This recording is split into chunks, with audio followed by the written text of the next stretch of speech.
सभी को मेरा सादर प्रणाम। मैं काजल शाह, मैं कोलकाता के Khanna high school for girls में 10वीं कक्षा में पढ़ती हूँ। आज मैं आप सभी के सामने अपनी एक भाषण लेके आई हूँ। मेरे भाषण का शीर्षक है देश भक्ति कैसे करें। जैसा कि आप जानते हैं, एक सच्ची देशभक्ति वह होती है जो देश के प्रति हमेशा जागरूक रहे और जहाँ पे भी गलत, जहाँ पे भी अन्याय हो रहा है वहाँ पे अपने आवाज़ को बुलंद करे। जैसा कि आप जानते हैं, हमें 3 पद मिला है, एक नागरिक, एक भारतीय और एक देशभक्त। ये तीनों पद न बेहद ही जरूरी है हमारे जीवन में, लेकिन जब बात आती है देशभक्ति तो इसके में एक नया ही उम्मीद जाग जाता है। जैसा कि आप जानते हैं, एक सच्ची देशभक्ति वह होती है जो गाना बजा के नहीं, जो देशभक्ति गाना बजा कर नहीं, गाना गा कर नहीं, उस गाना पे अमल करना भी, उस गाना को समझना भी, साथ ही साथ अपने जीवन में लाना भी, यह एक सच्ची देशभक्ति होती है। मैंने उस दिन बहुत सारे झंडे फहरा दिए, लेकिन मैंने उस झंडे का मतलब ही नहीं जाना। मैंने जाना ही नहीं कि इस आज़ादी दिलाने के लिए कितने सारे देशभक्तों ने अपने प्राण की आहुति दे दी। लेकिन आज के जो युवा हैं, अगर देश के प्रति कोई कार्य संभालने की बात आए वो तुरंत पीछे हट जाते हैं। क्या हो रहा है ये क्या देशभक्ति है? लेकिन देशभक्ति अब कैसे करें? मान लीजिए आप जिस रास्ते से जाते हैं वहाँ बहुत कचरा फेंका हुआ है, बहुत गंदगी है, और आप सिर्फ देख रहे हैं, जा रहे हैं, सिर्फ रुमाल से अपने मुंह को ढक लेना और कुछ करना ही नहीं। क्या ये देशभक्ति हुआ?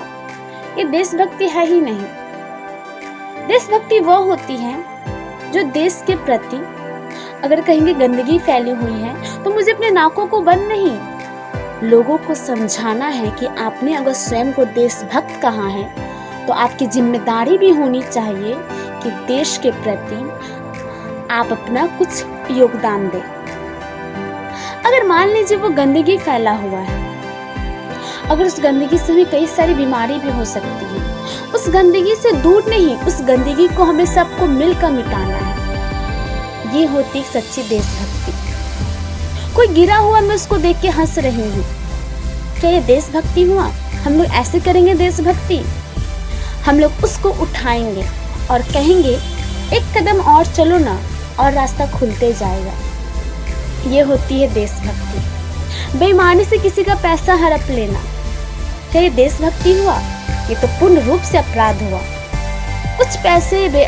कुछ पैसे ईमानदारी से अपनाकर किसी दूसरे का पेट भर देना, ये एक सच्ची देशभक्ति है।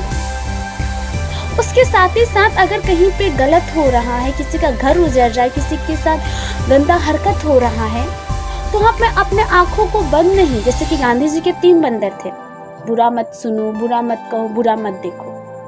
बुरा नहीं देखना चाहिए, लेकिन जहाँ पे गलत हो रहा है तो आपके अंदर सकारात्मक सोच को अपनाकर उस काम को हमें मिटाना है। ये होता है सच्ची देशभक्ति। ऐसे हम लोग देशभक्ति कर सकते हैं। लोगों के प्रति हमेशा जागरूकता लाना। व्हाट्सएप में कुछ मैसेज आया, तुरंत सबको फॉरवर्ड कर देना, क्या ये देशभक्ति हुआ? मुझे तो ऐसा नहीं लगता है।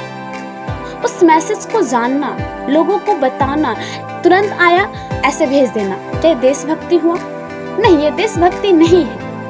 देशभक्ति वह होती है जिसमें आप क्या कीजिए, अपने साथ ही साथ अपने भारत के निवासियों के प्रति हमेशा सदाचार का विचार रखिए। ऐसी होती है देशभक्ति। लेकिन अब समस्या आती है कि हम लोग इसको कैसे करेंगे? अगर आप अच्छाई की शुरुआत सबसे पहले अपने समाज से कीजिएगा ना, तो ये जरूर से जरूर सफल होगा। तो आप सभी के सामने मेरी छोटी सी भाषण प्रस्तुत थी। आप सभी ने मेरे भाषण को सुना, उसके लिए दिल से धन्यवाद।